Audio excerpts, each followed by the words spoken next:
In fact, I think the most educated, the rich, the sophisticated people make actually stupid electoral decisions. Do you think we are really independent? I don't think so. I mean, I don't talk about education when it comes to democracy and the crisis of democracy that we see around the world. I talk about being informed. Can I answer? Do you have an answer? But that epitomizes the faith that we have lost in our elections, the faith that we've lost in our leaders, the faith that we've lost in our institutions, the faith that we've lost in our politics. Is the idea of independence realistic? And as usual, I have with me Felix and Nana to unpack this puzzle today. So let's start with you, Nana. As election circles are around the corners again, because many countries now are going around, getting ready for the next round of election. The major decisions shaping our lives, our future, our career, the core aspects of our lives depend on other people's knowledge, their interests, their choices in a democracy. Do you think we are really independent? I don't think so. To be honest, no. Because the whole idea of democracy and the independence is basically like the majority carry the vote. So I think independent in the sense that maybe the decision goes in favor of the majority, but it might not also necessarily mean it's the best idea or the best thing for you to do. So I don't think there's independence because people actually choose for you, basically. Yeah. Felix, do you agree with him? No, I guess if we are talking about Western democracy, representational government, the independence starts at a point where you go to the electoral booth, the electoral booth where you vote. You are independent, but the outcome is always not independent. It's interdependent. I give an example. If we are voting on an election, there are a lot of issues that comes to play. There are issues of taxes, there are issues of climate change, there are issues of housing, there are issues of a lot of them. I may not agree on one of those issues, but if majority of people agree on that issue, then I have to abide by the outcome. So the independence starts at a point where I go to the poll or to the ballot or to the box and vote, but the outcome is never dependent because the decisions we take in a democracy, the decisions we take in governance, is always collective than individual. And so because of that collectivity of it, we cannot be said to be independent except when we are voting. Yeah, I think this is interesting to me because this idea of interdependence is actually grounded in indigenous ontologies. And for the longest time, mainstream fields or conventional fields in terms of leadership, management, and the rest of it, have looked at indigenous context, indigenous ontologies as, knowledges on the margin, peripheral knowledge that doesn't apply to modern society. But when you really rethink these aspects of our lives, then you realize that it looks like we live in a kind of illusion that we're independent, when indeed we're not. Because now, I think the next thing I'll take us to is the factors that influence people's choices. For example, your preference, like you mentioned in your illustration, your priority, your preferences may be different from someone else's. And let's look at a typical society where the education level is low. Someone's choice can determine the value of even the money in your bank account. So how do you think? How do we navigate such a dilemma? Is there a way out of such? I think the obvious answer would be to raise the civic consciousness of people that's itself is a political question. It's a political project. It's a project of probably like a defeatist, project. But I think raising the collective civil consciousness of people is key. I don't think it really solves all the problem, but it does solve a part of the problem where not only do people become informed about the decisions they make, but they are also motivated by a certain, can I say, pure interest in the decisions they make. I don't think we are going to get there because our politics, you always have two outcomes of every election. One, that the leader is thoughtful and works for the people, and one that the leader is just a challenge to the system. Someone like Donald Trump, who upsets the system, and so you get people following him because he's based on a single issue, and so people also feel attracted to that single issue. So I don't think there's a utopian anywhere. There's a really way out of this. But I think what we have to do now is to begin to raise the consciousness of people, is to begin to lower the temperature of our politics, is to begin to stop disinformation and misinformation, and is to begin to kind of see politics not only at the national level but also at the local level, where people can make immediate decisions. I mean, as a collective, maybe some of them, it doesn't really answer. I'll put to you another. But now we live in a world where there is so much polarization. Yeah. I think that now we are driven into extreme individualism, where even in societies that carry the frame of collective, in terms of nomenclature, you still see fragmentation, deep-rooted fragmentation. People feeling like, or holding the worldview that they don't care about what others do, or it's my life, after I can do what I like. But when it comes to the aspect of choosing the leader that pilots your economy, that determines the welfare of your children, of your family, of your future, of your career, of the money in your bank account, that choice, your choice alone is not enough to determine what happens.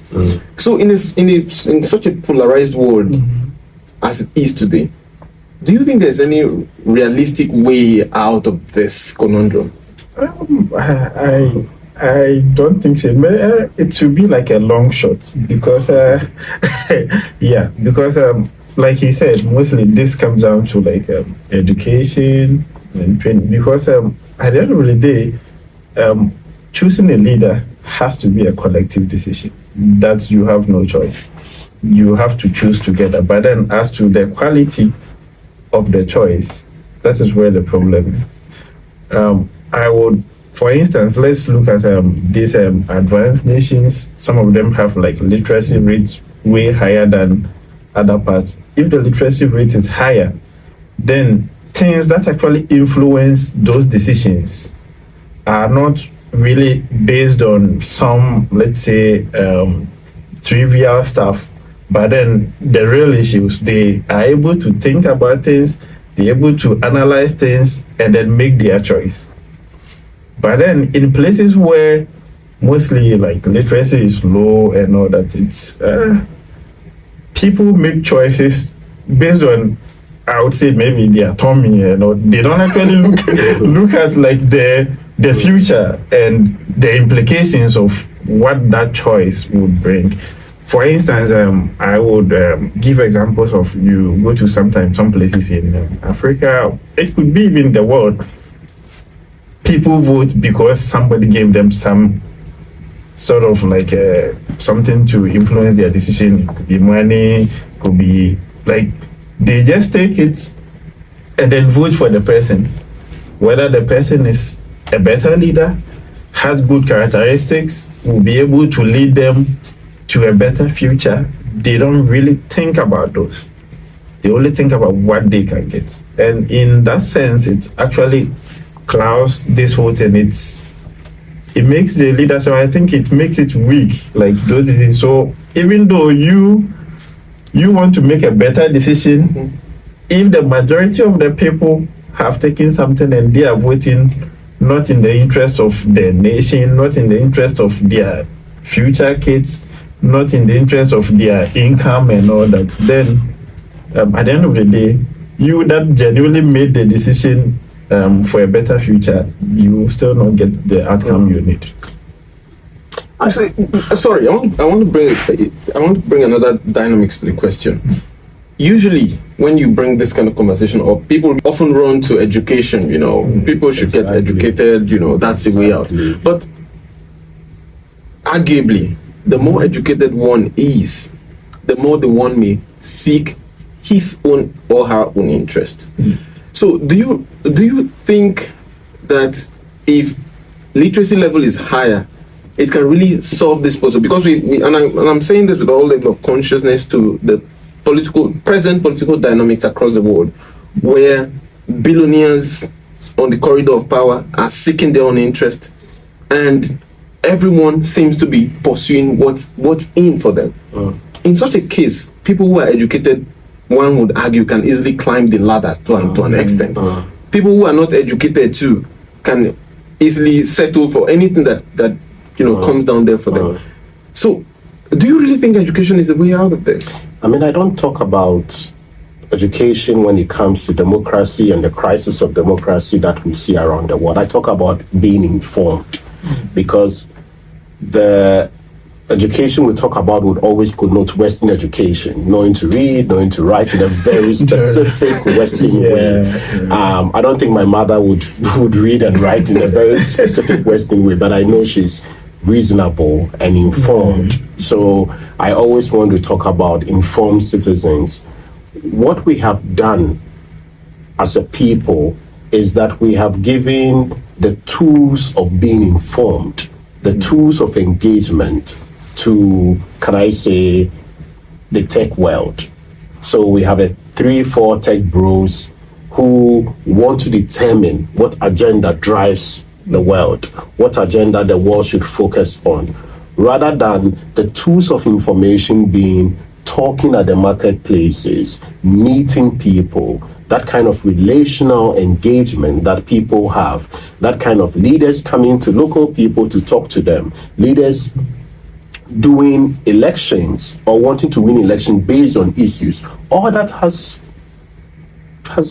vanished. Why has it vanished? Because we have offset,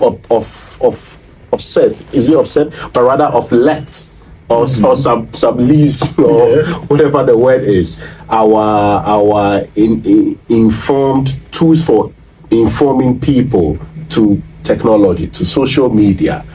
We have also moved quite away from rationalization, from reasoning, from politics of care, where whatever we do is for the people, to whatever we do is for us. That's why we are fighting all kinds of cultural battles when we should be talking amongst ourselves. So I don't look at it in terms of higher education in the Western way, but I look at it as, how do we get informed? How do we encourage a lot more of our participatory democracy, the Athenian democracy, as it were? How do we do that? And then how do we delimit, social media? How do we delimit technology? How do we delimit money? How do we delimit capitalist influence from our politics? How do we delimit people who just ride on anger on one single issue just because they want to upset the whole system? I think those are some of the tools I could encourage. That's interesting. So, I'll go back to the question of polarization, because I think this is really deep-rooted or far-reaching at the moment across the globe. You see, in many of our countries, and when I say many of our countries, I mean countries where we are originally from, up to countries where we've traveled to or visited or interact with at some point of our career, basically countries across the world. People tend to make choice of leaderships based on certain sentiments. I've seen cases where people, I'm going to share this story. So I know of someone that contested an election at some point, and he had done his campaign, issue-based campaign. I can attest to that. And, you know, because he actually came in with so much passion, he really wanted to change the polity. He wanted to make an impact in his community. So he took it upon himself to go to people, reach out to them in their houses, engage them in conversations, get to enlighten them, to inform them on what kind of leadership they deserve to get a better life, to get the basic standard of living that they deserve. And all of them agreed with him, according to his account, and promised him their votes. But here was he on the day of election. And to his surprise, the game was Shock of his life. I guess you are talking about the Kenyan public scholar, that Kenyan guy. I'm not talking about anybody. The shock of his life. So here was the, and it's, I mean, I wasn't talking about the Kenyan person, but it's interesting that this will resonate with many cases. Now, on the day of election, people came out. He was there at the pool, and the very people that promised to vote for him, in his presence, were calling their friends to say, come and vote for this person. They have given me my own, token. At least this one is better than nothing. So I mean, people being willing to change their future or the prospect for something very minute, something that will vanish in the next hour or something.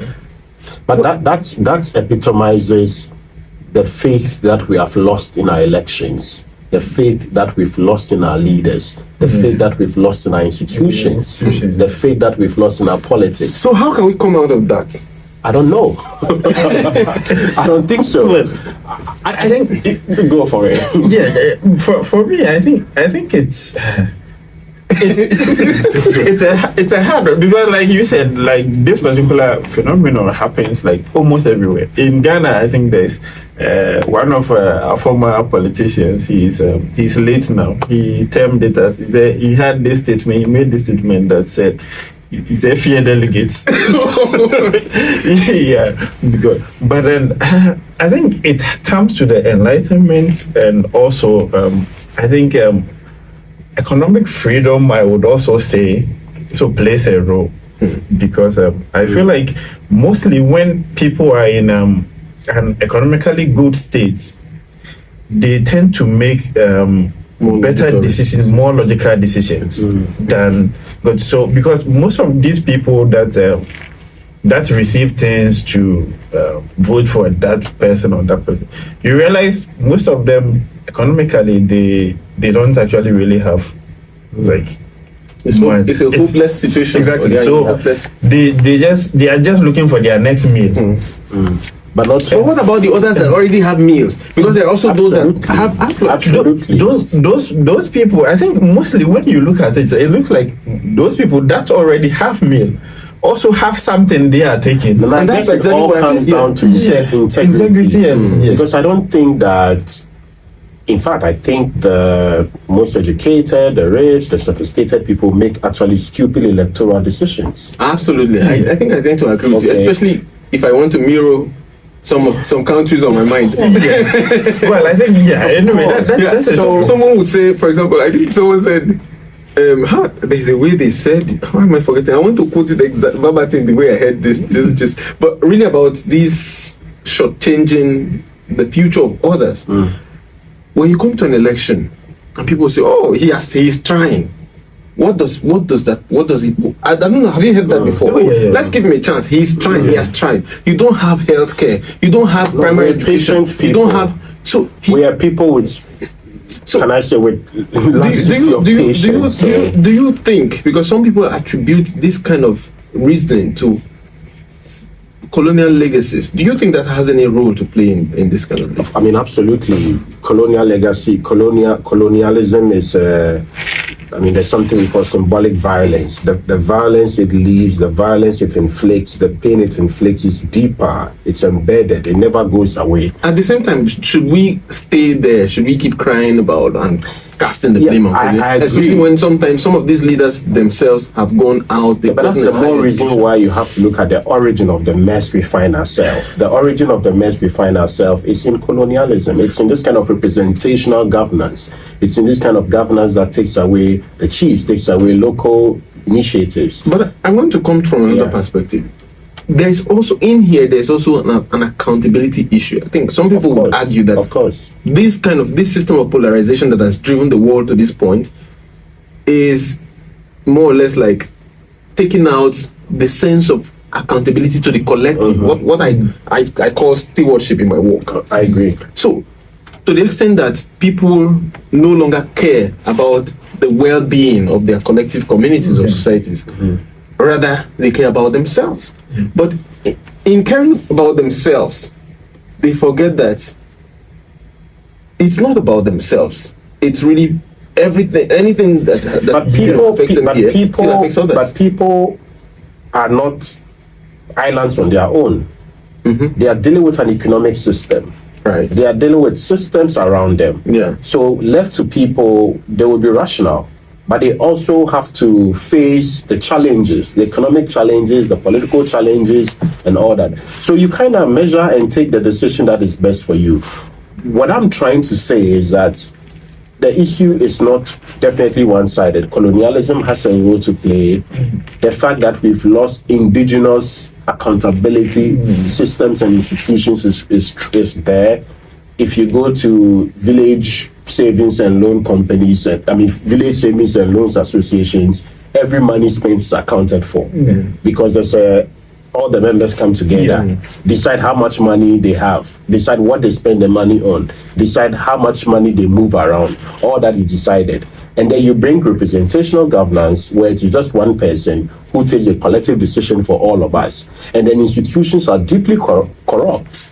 Judiciary is corrupt, the legislature is corrupt. It's a cycle. It's the same cycle churning out the same results. Sounds like a hopeless situation. And then we blame one man or one woman somewhere who is trying to eke out a living from this vicious cycle of robbery, of banditry that happens in our politics. But let me come to you, Nana. Given that these dynamics actually favors the political class, because now some of them have already begun to recruit their children into the political space. So we can already foresee a future of hegemonic and systemic dominance that is going to be rooted in family, heritage.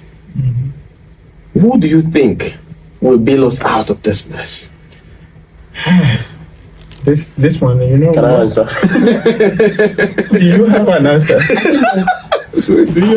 I'm going to say that we have found an answer in a terrible answer. Okay, interesting. Especially in the part of West Africa where Western democracy is backsliding and the military is taking power. And people are jeering. I've seen people who are advocates of democracy happy that the military... It tells you how hopeless the situation is. If the military is the one that can fix the problem, military don't fix problems when it comes to democracy. They inflict more problems and they inflict more pain. But it's like our sensations are dulled. It's like we've given up. We are so much hopeless that we even would hail the military for taking over governance because we want some sense of discipline. Why would people hail over the military? There's some sense of discipline. There's some sense of, uprightness. Of course it doesn't happen, but that's what we feel it happens. The answer lies in having a sort of democracy where leaders are accountable. And the accountability is two-way, not one way, not just holding leaders accountable, but holding ourselves as electorate accountable. The solution also lies in the fact that a lot of our politics is politics of patronage. It's politics of ethnicity.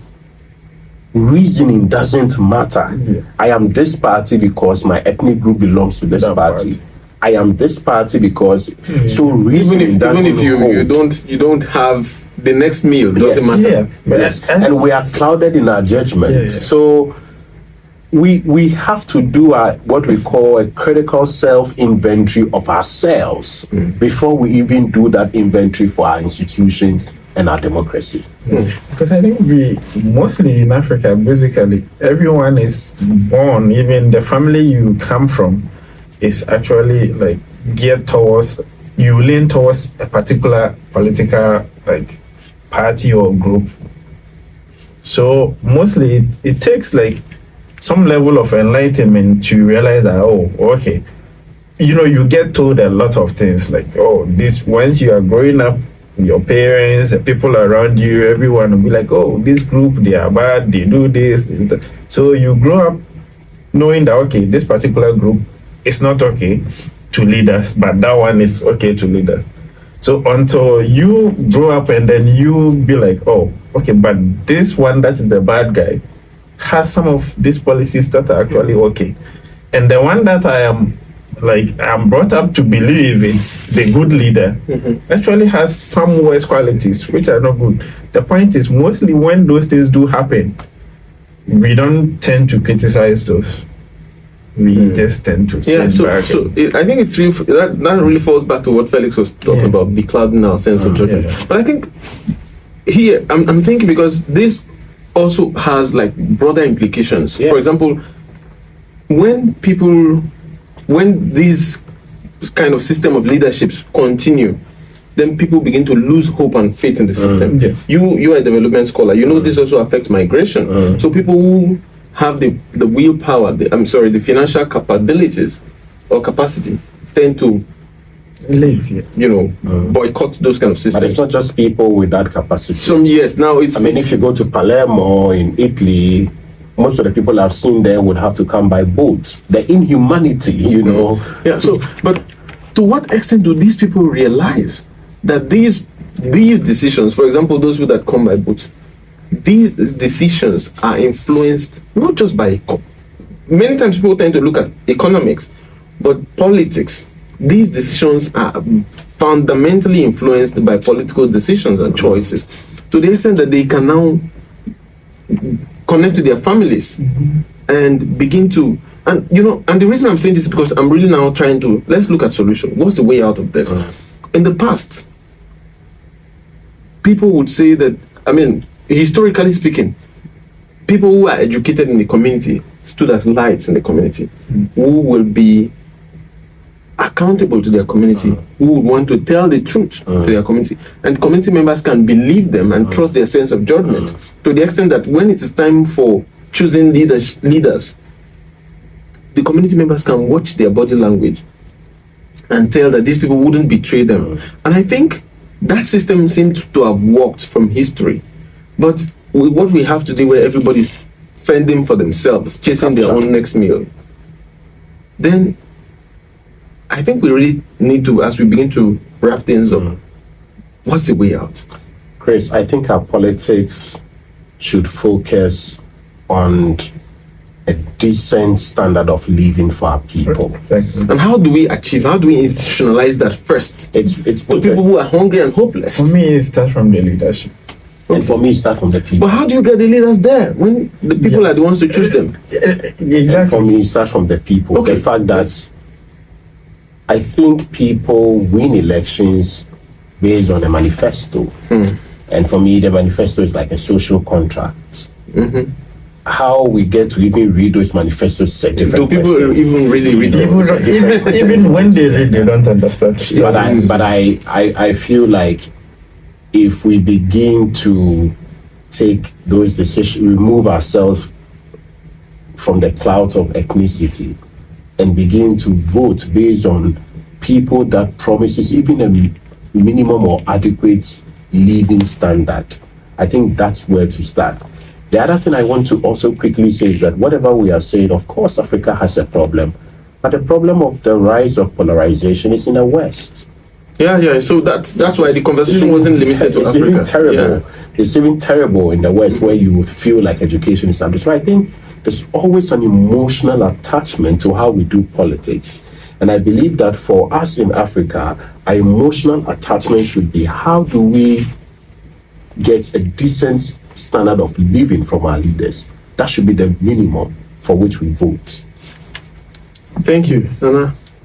I think, he's right. It starts from the people, but then The other part of it is when people are hungry, they will vote for anything. Yeah. In fact, so mostly I think if you look at the African context, it makes it harder.